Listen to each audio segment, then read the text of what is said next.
नमस्कार बच्चों, आज हम कक्षा चौथी में पाठ नंबर 8वां जो कि एक कविता है कौन। तो आज हम उसके क्वेश्चन आंसर को सॉल्व करेंगे। तो सबसे पहले कठिन शब्द है, तो यहाँ पर बटन, स्याही, चट, दुबक, अनाज, खुरखुर, दोना, मिठाई, तस्वीर, टुकड़े, भाई, इधर उधर, कुतर, चप्पल, जूता, जिल्द, पोथी, शरारत, कागज, रद्दी, कबाड़ी, दुनिया, गड़बड़।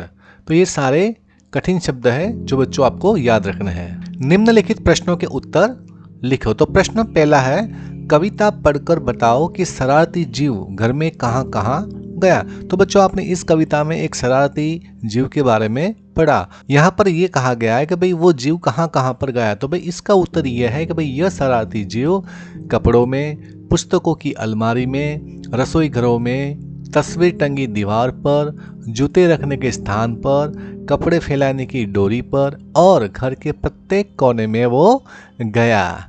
प्रश्न दूसरा, किस तरह की चीज़ों का सबसे ज़्यादा नुकसान हुआ।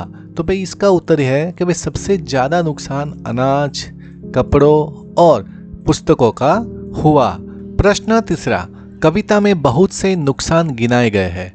तुम्हारे हिसाब से इनमें से कौन सा नुकसान सबसे बड़ा है, क्यों। मतलब आपने इस कविता में देखे कि भाई बहुत सारे नुकसान उस चूहे ने किए थे। तो भाई आपके हिसाब से इनमें से कौन सा नुकसान सबसे बड़ा है। तो भाई इसका उत्तर यह है कि भाई इनमें से पुस्तकों का नुकसान सबसे बड़ा नुकसान है। इसका कारण यह है कि पुस्तकें बहुमूल्य होती है। यदि पुरानी पुस्तक खराब हो जाए तो वह दोबारा नहीं मिल सकेगी। इसलिए मेरे हिसाब से पुस्तकों का जो नुकसान हुआ वो सबसे बड़ा नुकसान है। अगर पुरानी पुस्तक को खराब कर दिया तो वो हमें वापस नहीं मिल सकती। प्रश्न चौथा, इस कविता में किन शैतानियों की बात कही गई है। तुमने कैसे अनुमान लगाया। पर इस कविता में कौन सी शैतानियों की बात की गई है।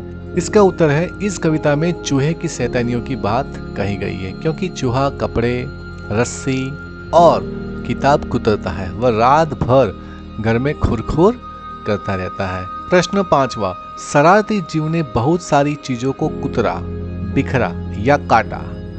अब तुम बताओ कि किन किन चीजों को कुतरा जा सकता है, बिखराया जा सकता है और काटा जा सकता है। तो भाई कुतरा जा सकता है वो चीजें हैं कपड़ा, कागज, हल्के प्लास्टिक की चीजें, चमड़े से बनी चीजें। अगर आपके घर में चूहे हैं तो ये सारी जो चीजें हैं उसको वो कुतर जाता है।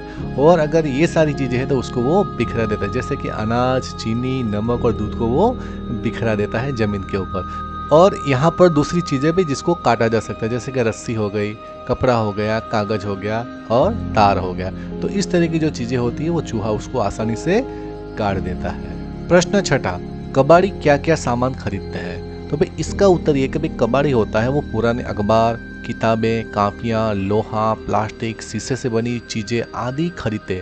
अगर आप कबाड़ी की दुकान में अगर जाओ तो आपको वहाँ पर सुई से लेकर बड़ी से बड़ी चीज़ आपको उसकी दुकान में मिल जाएगी। प्रश्न सातवां, तुम्हारे घर से सामान ले जाकर कबाड़ी उसका क्या करते हैं। भाई कबाड़ी उस सामान का क्या करते हैं। तो इसका उत्तर है कि हमारे सामान को ले जाकर कबाड़ी उसे फैक्ट्रियों में बेच देते और वहाँ पर उस सामान को गलाया जाता है और उससे फिर नई चीज बनाई जाती है। प्रश्न आठवां, पता करो कि पुराना अखबार या रद्दी किस भाव से बिकते हैं। भाई देखिए, पुराना अखबार या रद्दी 10 रुपये प्रति किलो के भाव बिकते हैं, लेकिन कहीं कहीं पर उसका जो दाम होता है वो ऊपर नीचे हो सकता है। प्रश्न नौवां, अगर कबाड़ी तुम्हारे घर का कबाड़ न खरीदे तो क्या होगा। अगर कबाड़ी आपके घर का कबाड़ ना खरीदे तो क्या होगा। तो भाई इसका उत्तर यह है कि अगर कबाड़ी हमारे घर का कबाड़ ना खरीदे तो हमारा घर कबाड़ से भर जाएगा और हमारा घर भी एक दिन कबाड़ी की दुकान की तरह लगेगा। प्रश्न 10वां, तुम्हारे घर में भी यदि शरारती जीव है या उसकी फौज घुस गई है तो पता करो कि उससे कैसे निपटा जाता है। तो भाई इसका उत्तर यह है कि भाई इस शरारती जीव यानी चूहे या उसकी फौज से निपटने के लिए मेरे घर में चूहेदानी का इस्तेमाल किया जाता है। इस चीज से निपटने के लिए हम बिल्ली भी पालते हैं, मतलब चूहे को भगाने के लिए हमारे पास बहुत सारे रास्ते हैं। प्रश्न 11वां, इस शरारती जीव के अलावा और कौन कौन से जीव तुम्हारे घर में घुस जाते हैं। तो भाई हमारे घर के अंदर, तो इसका उत्तर ये है कि भाई बिल्ली, कॉकरोच, चींटियाँ, छिपकली, मकड़ी, मच्छर, ये सारे जीव हमारे घर में घुस जाते हैं। उसको हम लोग बुलाते नहीं है फिर भी वो हमारे घर में घुस जाते हैं। बच्चों, क्या इस तरह के जीव आपके घर में भी घुस जाते हैं? प्रश्न 12, चूहे ने किसको क्या किया? अब देखिए भाई, यहाँ पर एक उदाहरण आपको दिया गया, जैसे कि बटन, तो बटन को चूहे ने क्या किया था? उसको कुतर दिया था, मतलब बटन को कुतरा।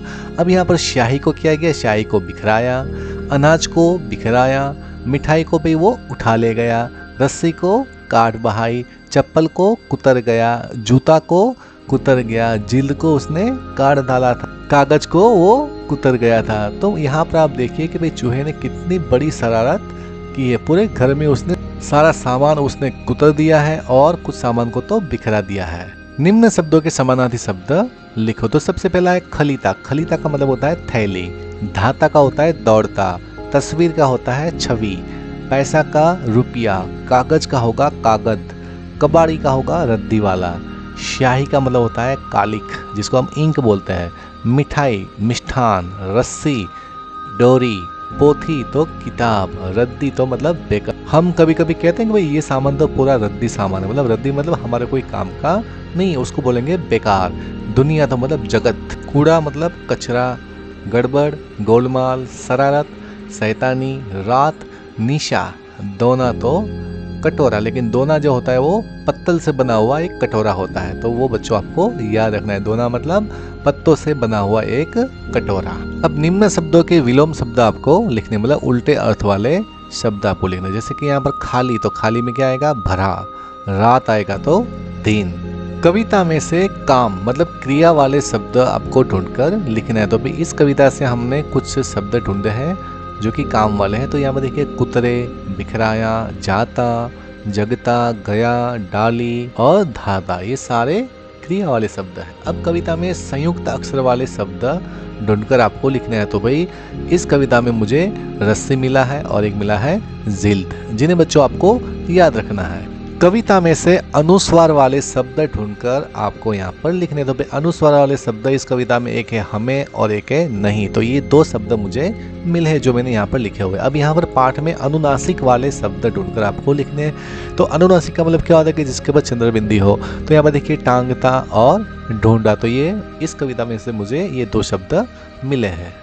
पाठ में से योजक चिन्ह वाले शब्द ढूंढकर आपको लिखना है। तो बच्चों यहाँ पर देखिए ये योजक चिन्ह है, ठीक है। तो इस तरह के जो शब्द है उसको योजक चिन्ह वाले शब्द बोलेंगे। तो यहाँ पर इस कविता से मैंने कुछ शब्द ढूंढे हैं जो कि योजक चिन्ह वाले, जैसे कि धो धोकर, कुतर कुतर, छिप छिप, खुर खुर, इधर उधर, रात भर, तो ये सारे योजक चिन्ह वाले शब्द हैं। वचन बदलो। रस्सी तो रस्सियाँ, मिठाई तो मिठाइयाँ, जूता तो जूते, बच्चा तो बच्चे, पैसा तो पैसे, चूहा तो चूहे। तुक वाले शब्द लिखिए। तो यहाँ पर देखिए चट का होगा पट, दोना धोना, रस्सी अस्सी, पैसा कैसा, काट चाट, जाता और आता, तो ये सारे तुक वाले शब्द है जिसको बोलेंगे राइमिंग वर्ड्स। लिंग पहचान कर लिखिए। जैसे कि बटन, तो बटन हम बोलेंगे तो क्या बोलेंगे भाई? बटन कैसा, कैसा बटन है, तो आएगा पुल्लिंग। चूहा कैसा, चूहा कैसी नहीं आएगा, तो क्या आएगा? चूहा कैसा, तो आएगा पुल्लिंग। चप्पल कैसी हम बोलेंगे, चप्पल कैसा नहीं बोलेंगे, चप्पल कैसी, तो आएगा स्त्रीलिंग।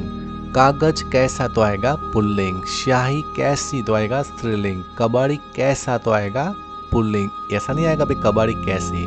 यहाँ पर अंत में है लिंग बदलो, चूहा का होगा चूहिया। इसमें आशा करता हूँ कि आपको ये वीडियो बहुत ही अच्छा लगा होगा। अगर वीडियो अच्छा लगा है तो इसको लाइक कीजिए, शेयर कीजिए और कमेंट कीजिए। और इस तरह के एजुकेशनल वीडियो देखने के लिए आप इस चैनल को सब्सक्राइब कर सकते हैं। मिलते हैं भी नेक्स्ट वीडियो में, तब तक के लिए जय हिंद, जय भारत।